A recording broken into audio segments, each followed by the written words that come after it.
Nós estamos numa série de mensagens falando sobre aliança, e eu ainda vou falar dos símbolos da aliança. Nós vamos terminar no domingo que vem essa série de mensagens. E eu quero, nessa série de mensagens, eu estou fazendo uma coisa diferente, que é recapitulando um pouquinho o que a gente falou, porque tem gente que não esteve domingo passado, tem gente que não teve domingo atrasado, tem gente que está só o primeiro domingo nessa série de mensagens. E você já viu aquela série, quando você vê série na Netflix, quando você vê série aí na Amazon Prime, antes de todo o capítulo, ele mostra um pouquinho o capítulo anterior, né? Todo série que você vê, parece aquele capítulo. Normalmente eu pulo, né? Eu pulo, mas aqui não tem controle para você pular, né? É o problema, né?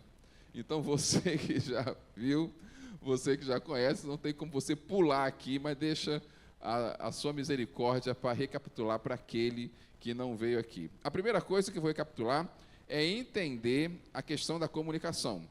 Comunicação não é o que você diz, mas o que o outro entende. Comunicar é se fazer entendido. Comunicar não é falar.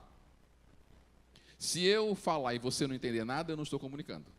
Então, comunicar é fazer o outro entender. E eu usei a expressão desse publicitário e desse poeta brasileiro também que fala isso. A arte da comunicação não se resume apenas em saber falar e escrever, mas principalmente em saber se fazer entender. Então, como a gente vai ajudar o outro a entender que nós estamos falando?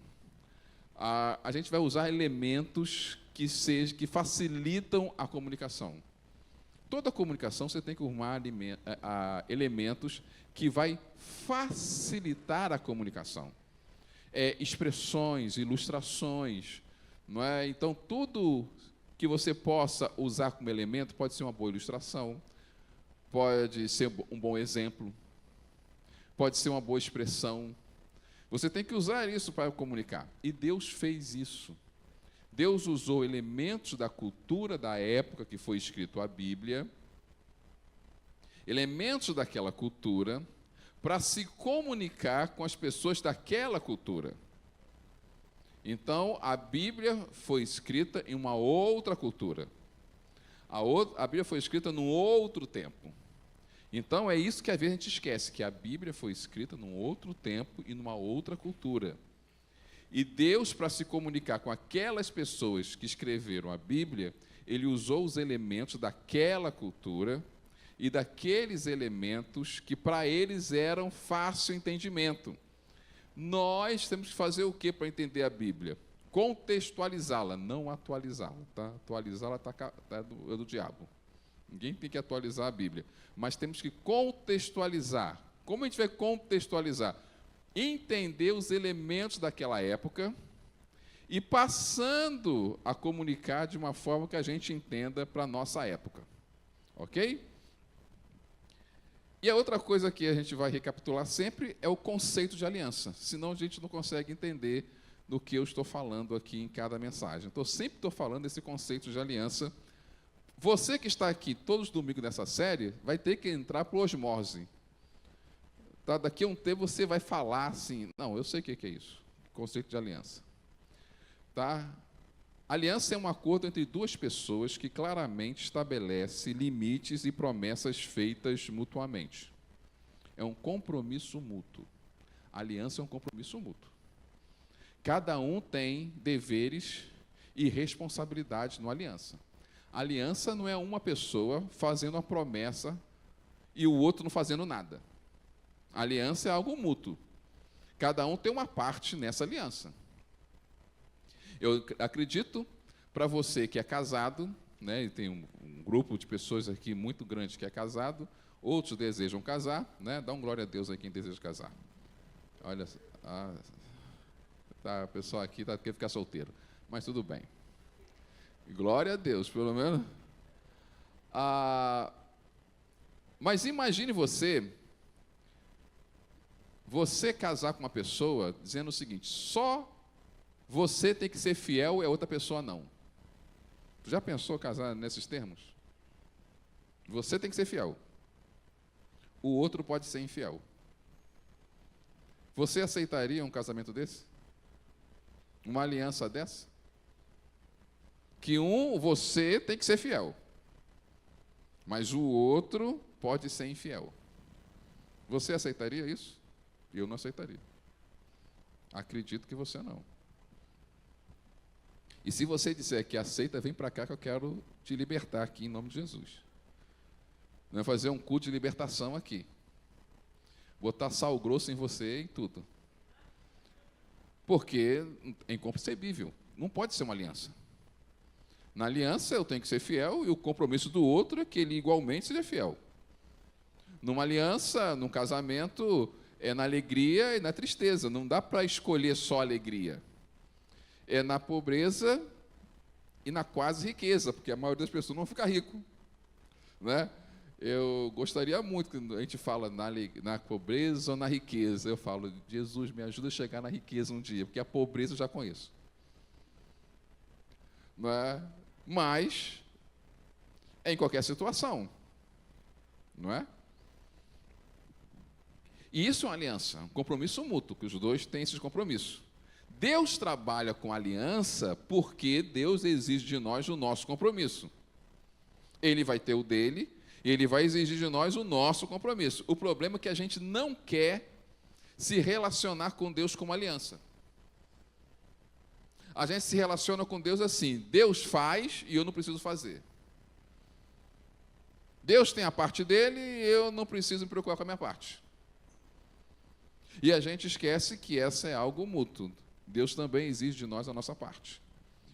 Entendendo agora, recapitulando, eu mostrei em cada domingo aqui, e você pode ver no YouTube, aí as mensagens são gravadas no YouTube da nossa igreja, cada símbolo daquela cultura da aliança. É o símbolo que eles tinham de aliança. O problema é que nós, no Brasil, não temos muito símbolo na nossa cultura de aliança, a não ser o casamento. É o único símbolo de aliança que nós temos, fácil de entendimento, é o casamento. Mas naquela cultura, uma cultura que tinha muita guerra, muito perto, agricultura, espada, tinha muitos símbolos de alianças. E quando Deus falava, melhor dizendo, dessas alianças, Deus também estava comunicando nas culturas que eles tinham de aliança. E uma delas era uma troca de armas. Eles tinham, quando faziam uma aliança com uma pessoa, eles trocavam as suas armas. Um pegava a espada do outro, ou a lança do outro, ou o escudo do outro. E era uma parte simbólica de dizer o seguinte: agora eu luto as suas guerras também. Os seus inimigos também são os meus inimigos. Quando eles trocavam as armas, ele está dizendo, os seus inimigos são os meus inimigos. Agora a gente luta juntos. Nós lutamos com a arma do outro. Agora eu coloco o seu talento na guerra como parte do meu exército e o meu talento na guerra como parte do seu exército. Para você entender isso, o casamento também tem esse simbolismo de aliança. Aí você fala, como? No casamento, as pessoas não entendem o que é casamento, e o casamento é uma aliança. O casamento não é um compromisso diante de Deus. O casamento não é um compromisso diante de Deus. Compromisso eu tenho e eu posso não ter depois. Eu posso desfazer um compromisso. Vamos fazer, amanhã vamos para o cinema, um compromisso. Choveu, eu posso ligar para você e falar, irmão, está chovendo, irmão. Pelo amor de Deus, vamos para o cinema não, vamos deixar para lá. Vamos ficar cada um em casa quietinho, que está chovendo, quebramos o compromisso. E está tudo bem. Mas casamento não é um compromisso. Diante de Deus, casamento é uma aliança. E às vezes a gente não entende isso. E nessa aliança, até no casamento, tem uma troca de armas também. Por quê? Porque eu tenho certeza que o seu cônjuge é bom em alguma arma, em alguma coisa. E você é bom em uma outra coisa. E agora vocês juntos têm um exército onde cada um é bom numa área. E agora, como família, vocês vão lutar juntos com essas armas que cada um é bom. É uma troca de armas também. Então, se você for na minha casa, a minha esposa, ela é muito boa em cuidar da casa. Ela é excepcional, dona de casa. Tudo bem que as pessoas não gostam mais de chamar a mulher de dona de casa, do lar, essas coisas. E que não há demérito nenhum nisso. Minha esposa é excepcional nisso. Ela organiza a nossa casa. Eu falo para as pessoas, você pode chegar na minha casa em qualquer hora, do dia, da noite, de madrugada, a minha casa vai estar arrumada. E não é mérito meu, nem dos meus filhos. Você pode ter certeza. A nossa parte é desarrumar. Né? Mas ela tem esse mérito, é uma arma que ela tem de organizar a casa. E o que acaba? Ela acaba criando a gente para tentar bagunçar menos. Mas ela organiza tudo, é uma arma que ela tem. E a nossa casa usa essa arma para o prol da família. Por outro lado, eu tenho uma outra arma. Eu não tenho essa arma, eu não tenho essa valência dela, eu tenho uma outra arma que vai acrescentar. Ah, mas os meus filhos também têm suas próprias armas que ele vai ajudar na casa. E quando você vê, a gente é um pequeno exército, cada um potencializando a arma que tem, o poder que tem, para o benefício de um todo. Porque isso é uma aliança. Agora, que eu sei que para você entender essa parte da aliança, antes de nós entrarmos, não só troca as armas, como a gente diz, o seu inimigo agora é meu inimigo. Sabia que a maioria dos casais não entende essa parte na aliança?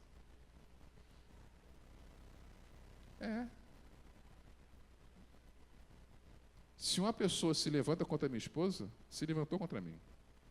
E vice-versa. Eu não posso ser íntimo de alguém que não quer ser íntimo da minha esposa. Eu não posso. Quando eu era solteiro, eu podia escolher as pessoas íntimas de mim só porque são íntimas de mim.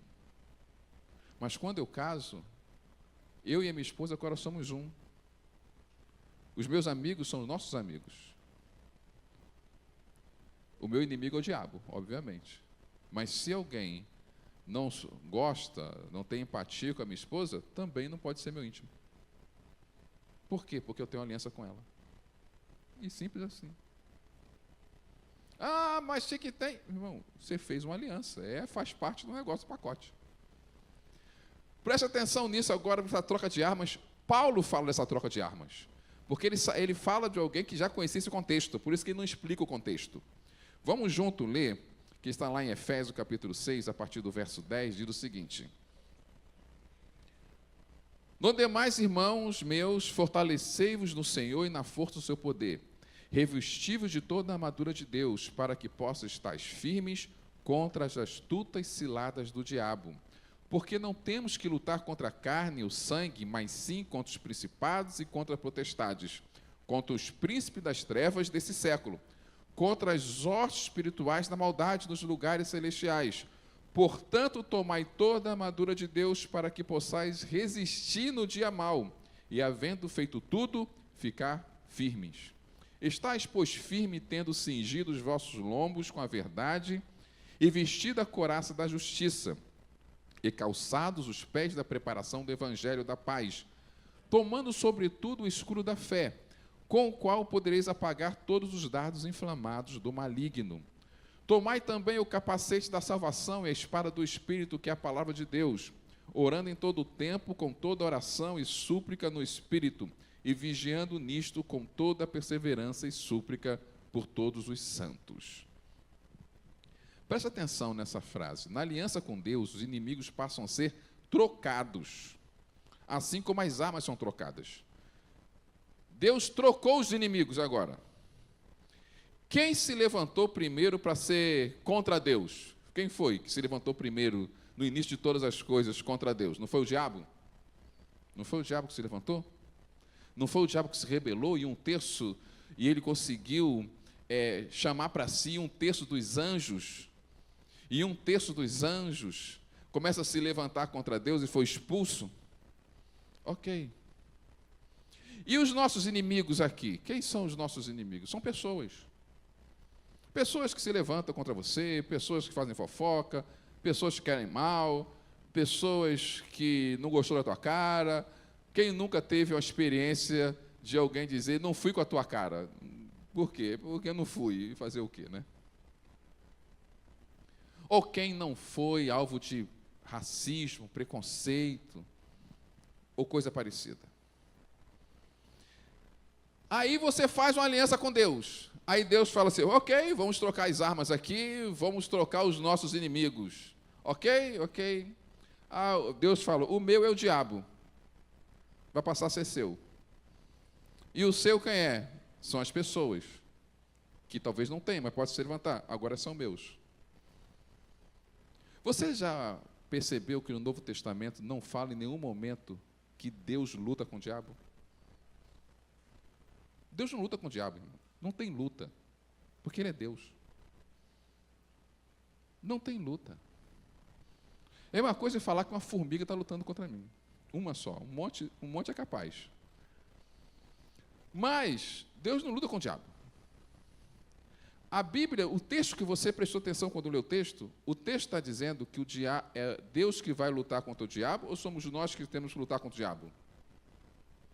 O texto não fala para Deus lutar contra o diabo. O texto fala para eu e você lutarmos contra o diabo. Quem tem que lutar contra o diabo é eu e você. Deus não precisa. Aí você diz, e a nossa luta, olha que o texto que nós lemos, a nossa luta não é contra a carne, nem contra o sangue. Não é isso que está escrito ali no texto? A nossa luta não é contra a carne, nem contra o sangue. Ou seja, a nossa luta não é contra pessoas mais. Nós não lutamos mais contra pessoas. Porque agora pessoas, quem luta contra pessoas para nós é Deus. Porque nós fizemos uma aliança com Ele. Agora, a nossa luta, o texto fala, contra os principados e potestades que habitam esse mundo tenebroso. Ou seja, contra o diabo.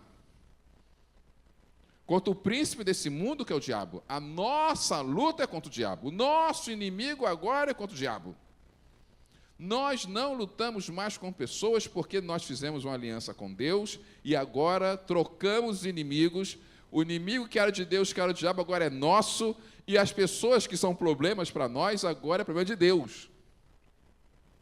Por isso que Deus fala, a vingança pertence a mim, meu filho. Se alguém se levantar contra você, não lute, agora virou meu inimigo. Se alguém tentar te prejudicar, mexeu comigo, porque nós fizemos uma aliança. E aqueles que se levantam contra você para ser seu inimigo, pessoas, vai lutar comigo, deixa comigo que eu sou Deus e vou lutar ao seu favor. Não tenta lutar contra ela. Tua luta não é contra pessoas. Seu trabalho com pessoas é levantar a mão, perdoar e pedir misericórdia a Deus por ela. Sua luta não é mais contra as pessoas. Se alguém se levantar contra você, se alguém tentar te prejudicar, se alguém tentar atrapalhar sua vida, se alguém por causa de inveja, preconceito, seja o que for, tentar te prejudicar, não se preocupa, é meu inimigo. Eu, Deus, vou tratar dele. É uma aliança que a gente fez, é a minha parte da aliança. Agora é o seguinte, o diabo é com você, tá? O capeta é contigo. As pessoas é comigo. O capeta é contigo. Agora o que a gente faz? Na hora que aparece um capeta, o pessoal corre. Na hora que é as pessoas, a gente luta. A gente briga com pessoas e foge do capeta. Não, está errado. Não é isso que a Bíblia diz. Não é a parte da aliança. A gente luta contra o diabo. Deus luta contra as pessoas. Nós estamos querendo lutar contra pessoas e deixar Deus lutar contra o diabo. Não é essa que a Bíblia fala. Por isso a vingança vai pertencer sempre a Deus e a nossa luta vai ser sempre com o diabo. E eu quero que você entenda, você tem que lutar contra o inimigo certo. O inimigo não são as pessoas. Não é o seu marido, a sua esposa, seu filho, aquele cara no seu trabalho, ele não é seu inimigo. O inimigo é o diabo. O diabo que está usando essas pessoas, o diabo está usando essas pessoas. O seu trabalho é com o diabo. Se você tentar lutar, a maior armadilha que o diabo pode fazer na sua vida é fazer você lutar contra pessoas, para você não lutar contra ele. Aí ele ganha. Ele ganha, não tem resistência, não tem nada. Não tem ninguém batalhando contra ele. Aí o que o diabo faz dentro de uma casa? Ele tenta fazer você brigar com as pessoas da sua casa. E você não está brigando contra o diabo, que está usando as pessoas que estão na sua casa. Mas das pessoas da sua casa, Deus vai te proteger. Deus vai lutar ao seu favor. Mas você precisa lutar contra o diabo. Como nós lutamos contra o diabo? Nós lutamos contra o diabo usando a armadura que Deus nos pede para usar. A gente não pode ir para uma batalha, para uma guerra, assim de peito aberto. A gente não pode ir para uma guerra de qualquer jeito. Nós precisamos usar a armadura completa de Deus para entrar nessa batalha. E qual é a armadura completa de Deus? O próprio texto nos diz, e eu vou resumir aqui o texto para você. O texto diz que nós temos que pegar os nossos lombos e cingi-los com a verdade. Lombo, ó, isso aqui, ó, as costas suas aqui, ó. Seu lombo, ó. Por que o lombo com a verdade? Você tem que carregar a verdade. Colocar a verdade nas costas, carregá-la. Sabe por quê? Porque carregar a verdade é um peso. Não é fácil falar a verdade e viver pela verdade. É um peso que nós temos, que é viver pela verdade, carregar essa verdade. O mundo quer transformar as verdades de Deus em mentira. Mas nós temos o compromisso de carregar a verdade. Nós conhecemos a verdade. Sabe, eu tenho orado, e a minha esposa tem me cobrado, você tem que falar mais com o seu filho, caçula, isso e aquilo. Eu tenho orado para Deus. Uma coisa que Deus falou comigo, que eu vou falar com meu filho, é dizer para ele, nós somos pessoas de princípios, mas todo mundo tem princípio. A questão não é os princípios, é de onde vêm seus princípios. Os nossos princípios vêm da palavra de Deus. Não vêm dos conceitos de certo e errado desse mundo. Nem vêm dos nossos conceitos familiares. Os nossos princípios vêm da palavra de Deus. A verdade está na palavra de Deus. O que o mundo diz que é verdade, o que o mundo diz que é certo, o que o mundo diz que é errado, não faz parte dos nossos conceitos de certo e errado, nem dos nossos princípios. O que a Bíblia diz que é certo, o que a Bíblia diz que é errado, o que a Bíblia diz que é o princípio correto, isso é que nós devemos viver. Agora, lembre-se, viver pela verdade é um peso. É difícil viver pela verdade no mundo que gosta de mentira. O mundo gosta de mentira, irmão. O mundo não gosta de verdade. Quando a pessoa te pergunta, estou bonito, ele não quer ouvir a verdade, ele quer ouvir que você diga, está bonito. Mesmo que ele esteja feio. Agora, quer acabar com a amizade? É sua amiga chegar para você, gostou da minha roupa? E você falar, não. Como não? Não, invejosa. É isso que ela vai dizer, invejosa. Sabe aquela minha amiga invejosa? Ah, eu sempre soube que ela era invejosa. Eu sentia isso, mas depois eu tive certeza. Deus me mostrou. Por quê? Porque a gente não quer ouvir a verdade, irmão. A gente não quer.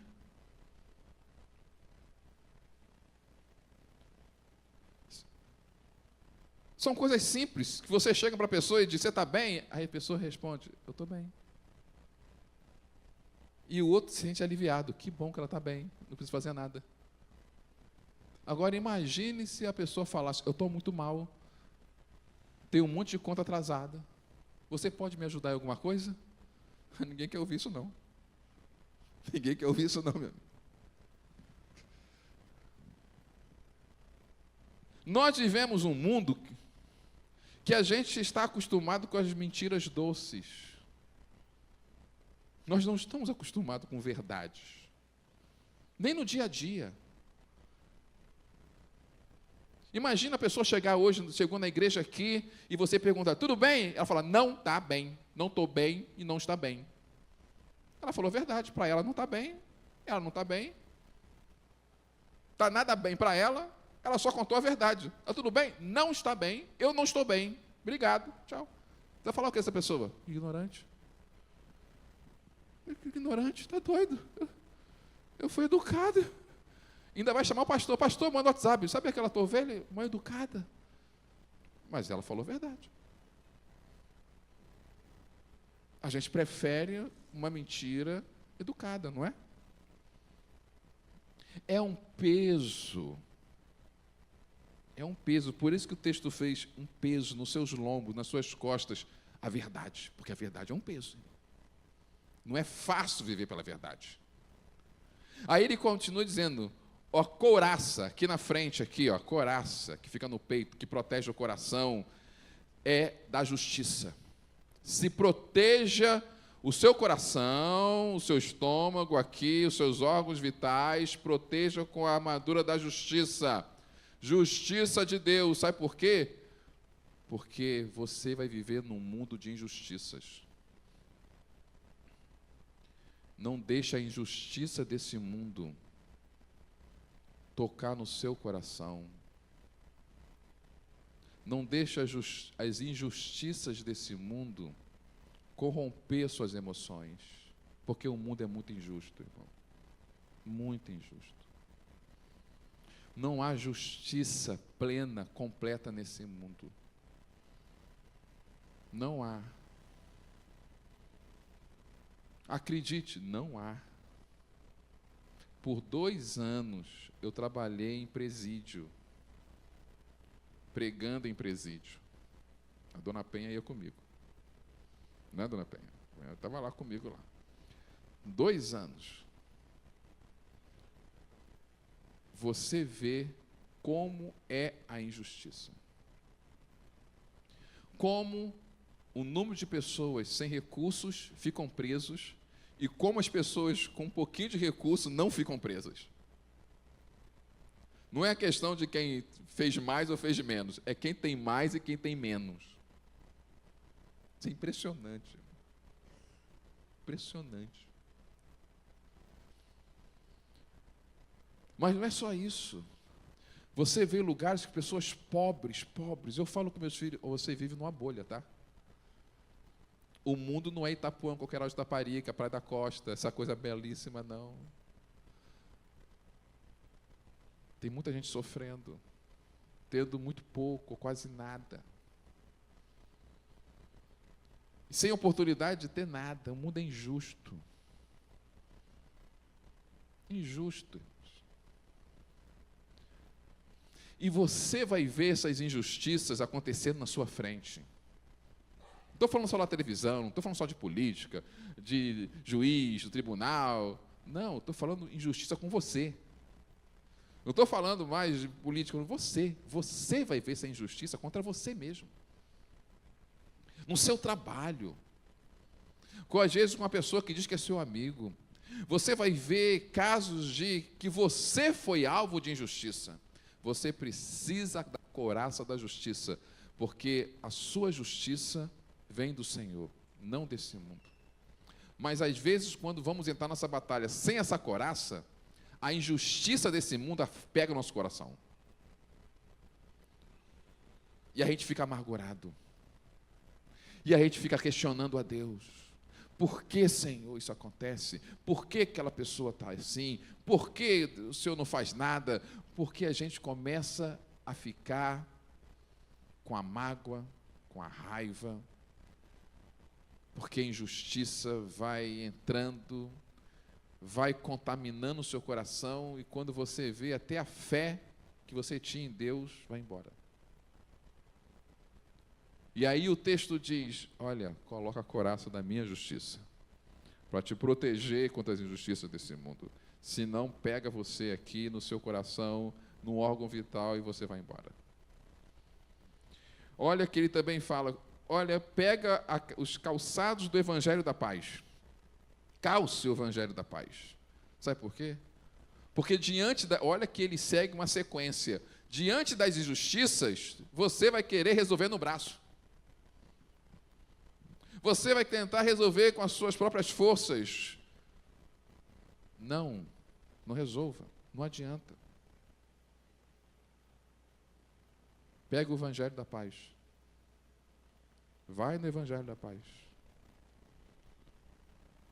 Toda vez que a pessoa te chamar para uma briga, para uma confusão, lembra que você olha para os seus pés e o que está aqui é o Evangelho da Paz. E talvez a injustiça que você vai ver do seu cônjuge, do seu filho, alguém no seu trabalho, e você vai se revoltar com aquilo, lembra, olha para os seus pés, aos pés da paz. Lembra, você não luta contra pessoas é comigo. Evangelho na paz, irmãos. E essa paz que eu dou não é a paz sem problema, é a paz diante dos problemas, das questões difíceis da vida. Porque a paz que eu dou não é a mesma paz do mundo. E olha que ele continua dizendo, e tenha o escudo da fé. Se proteja contra as heresias. Irmãos, na internet é o que tem mais heresia. Uma vez eu pensei, eu acho que eu vou começar a colocar no meu Instagram, redes sociais, falando contra as heresias, só para minhas ovelhas, saber minha opinião, mas são tantas que eu falo assim, eu vou ficar o dia todo só rebatendo heresia, não faço mais nada na vida. Porque toda hora que eu entro na internet tem 3, 4, 5 heresias. E é pior, hoje as maiores heresias, quem está falando é pastor, que se denomina pastor, que tem o título de pastor. O pastor, falando a besteira contra a Bíblia. Eu falei, meu Deus, o cara está o quê na vida? Como se proteger com o escudo da fé? Você tem que se proteger com o escudo da fé. A sua fé tem que estar protegida, porque vai vir heresias, coisas que vão tentar te tirar da verdade, do conhecimento da verdade. É a sua arma de proteção, a fé. E aí ele começa a dizer, no final ele use o capacete da salvação. Olha o que ele usa. A salvação, o capacete da salvação, na mente, na cabeça. Você perde a sua salvação aqui, ó. Não é aqui não, é aqui. Você não perde a sua salvação perdendo o seu amor a Deus. Você perde a sua salvação questionando a Deus o Evangelho. Você perde aqui a salvação. Um jovem não entra na faculdade e vão tentar corromper o coração dele, dizer que Deus não é bom, dizer que Deus não presta, dizer que... Não, eles não vão fazer isso. Eles vão tentar corromper a sua mente, dizendo, não é isso, não é bem assim, igual a serpente. A serpente não pediu para Eva deixar de amar a Deus. Não quis corromper o coração dela. A serpente começou a colocar minhoca na cabeça da Eva. Não é bem assim que Deus falou. Não é bem isso. Por que eu tenho que ir para a igreja se eu já posso ter minha fé na minha casa? Por que eu tenho que orar se Deus já sabe tudo?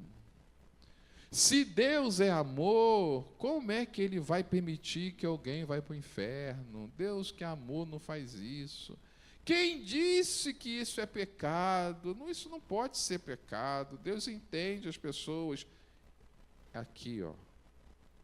É aqui, na sua mente, que o diabo quer tirar a sua salvação. Porque o diabo quer que você morra com a convicção que você está salvo. E aí, quando você fecha o olho, e quando levantar, abrir os olhos, tu está no inferno. E aí não tem mais jeito, que já morreu. Ele quer aqui, ó. Por isso que o texto fala, Paulo, coloca capacete, proteja a sua mente, para continuar salvo. Perceba que quase tudo, a armadura é para a proteção sua.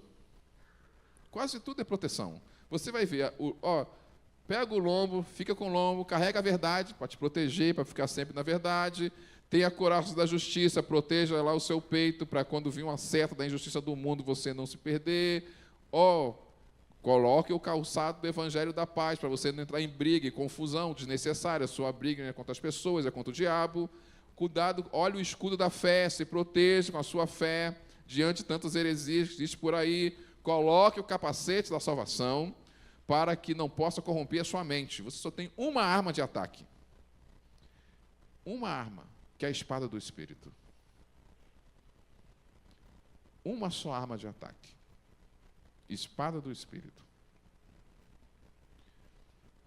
A sua arma de ataque não é simplesmente uma arma, é uma pessoa, porque o Espírito Santo é uma pessoa.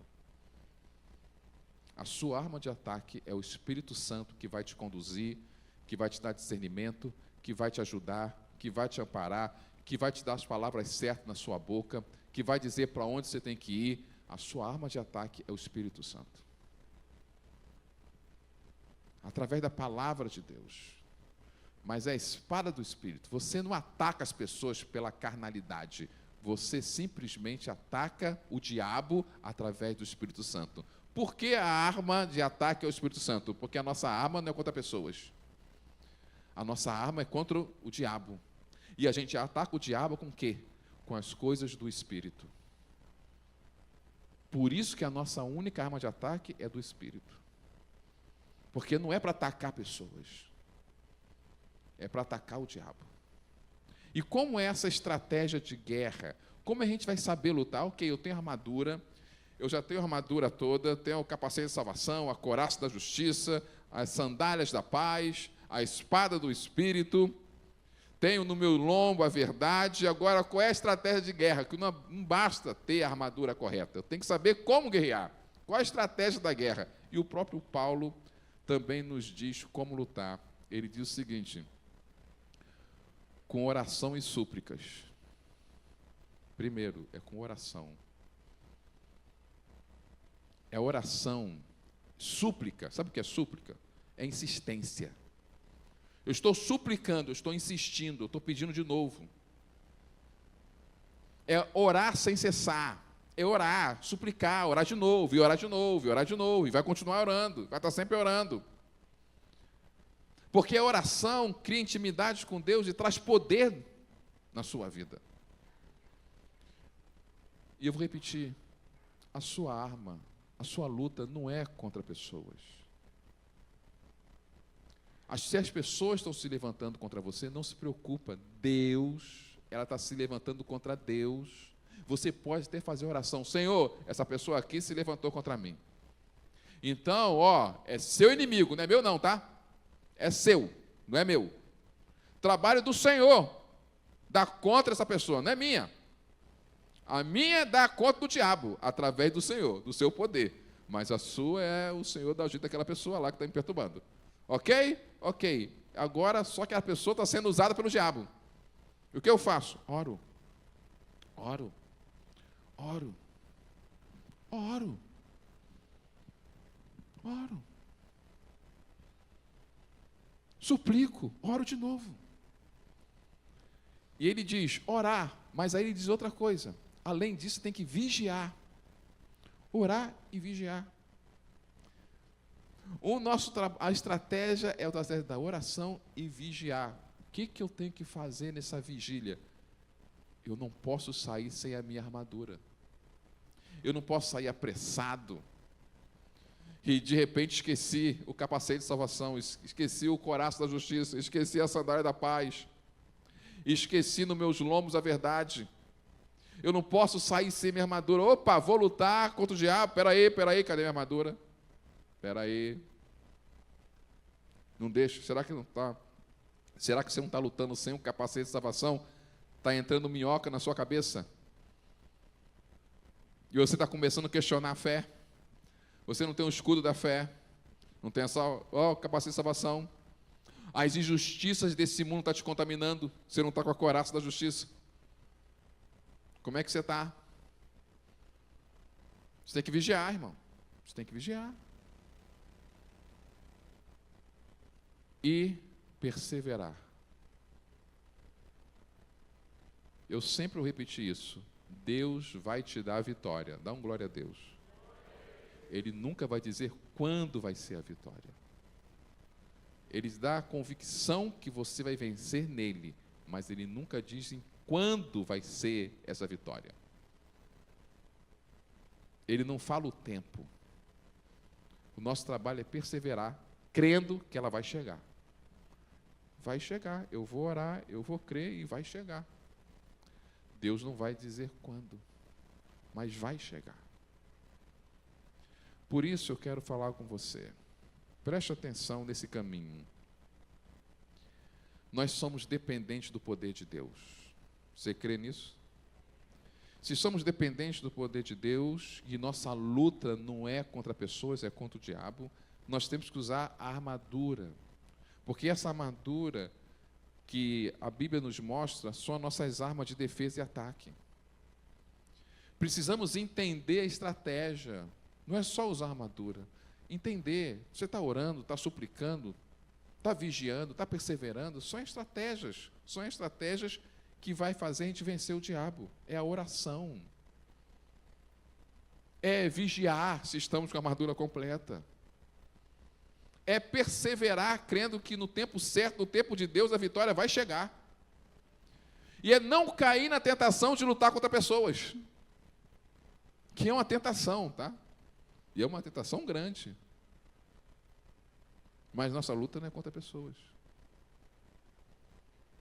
A nossa arma é do Espírito. Nossa arma de ataque é a espada do Espírito.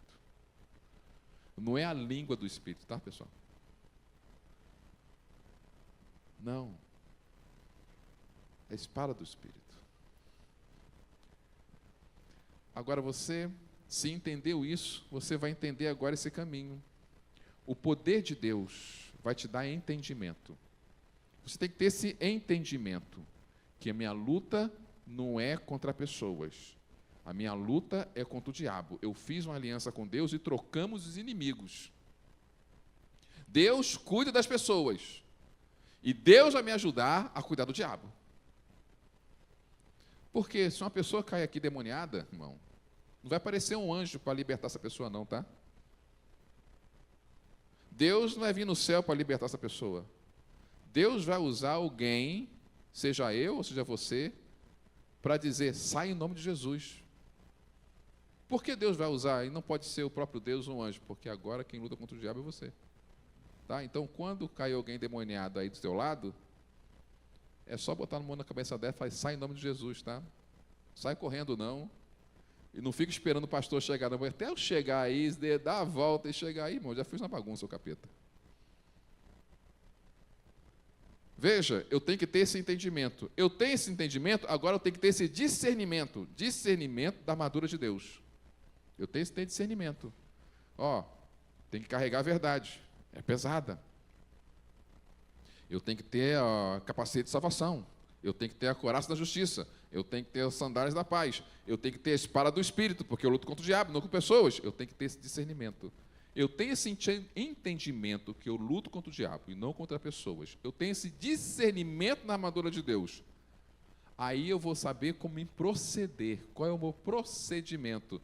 Orar, suplicar, vigiar, perseverar. É o meu procedimento.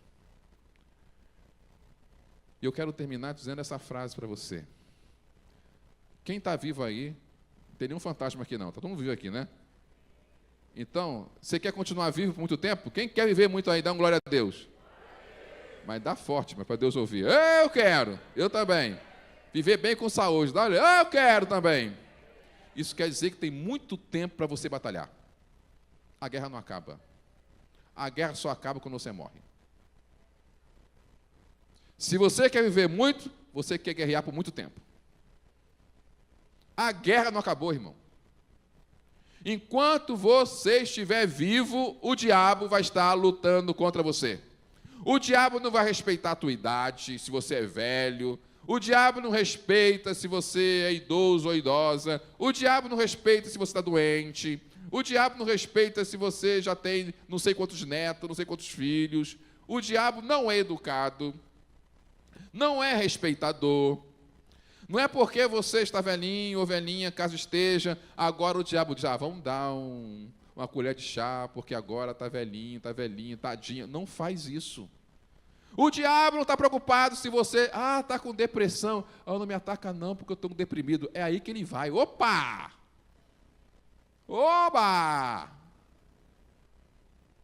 O diabo não dá uma folga porque você está doente. Ai, tadinho, está doente. Não vou mexer nele não, tadinho. Não. Oba! Está doente, está depressivo. Vou aumentar a carga aqui, ó.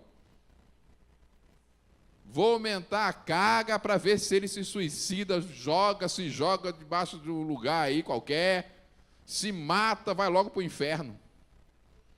Enquanto você está vivendo, o diabo vai lutar contra você. A guerra não acaba. Não há folga. Não tem férias. O diabo, desgraçado, não tira férias. Ou se tira, faz rodízio. Vai um de férias e vem outro no lugar dele. Não é possível, cara. Mas eu quero dizer para você que a guerra não acaba. Você acha que está na maré mansa? O diabo está assim, ó. A Bíblia diz, ele volta para tempo oportuno. Foi isso que ele falou com Jesus, em Lucas, quando Jesus passou pela tentação. O diabo foi embora para voltar em momento oportuno. O diabo continua olhando de olho em você. Sabe por quê? Porque ele tem consciência que quem luta contra ele é você. O diabo não luta contra Deus porque ele sabe que não tem luta contra Deus. Não dá para derrubar Deus. Ele já tentou, ele viu o BO que deu. Ele já viu o BO que deu, ele já foi expulso do céu, ele viu como é que foi. Ele tentou e falou assim, isso aqui não dá. E ele sabe quando, porque quando você se converte, parece que as coisas ficam às vezes mais difíceis. Porque antes de você, se você não se converteu ainda, eu quero dizer que a única vantagem que você tem por não ser convertido é que o diabo não te vê como inimigo. Porque você não fez aliança com Deus. Então, o diabo olha para você e fala assim, ó, bem, já é meu. Beleza. Agora, quando você faz uma aliança com Deus, o diabo já sabe, opa, trocaram de inimigo. Agora, nessa aliança, Deus falou que eu sou inimigo dele, ele é meu inimigo. Que ele vai lutar contra mim. Então, meu irmão, não vou deixar ele barato. Nós somos inimigos agora. Somos inimigos.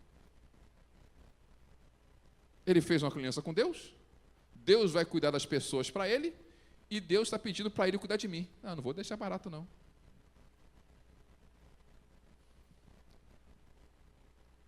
Mas, com a espada do Espírito, você vence o diabo. Glorifica a Deus. Se você está perdendo para o diabo, e talvez alguém aqui está perdendo para o diabo, você está perdendo para o diabo primeiro que você não está lutando contra o diabo, está lutando contra pessoas. E é tudo que o diabo quer, que você lute contra pessoas, para não lutar contra ele. Segundo, se você está lutando com o diabo, você está lutando sem armadura. Sem armadura, irmão, tu vai voltar estrupiado.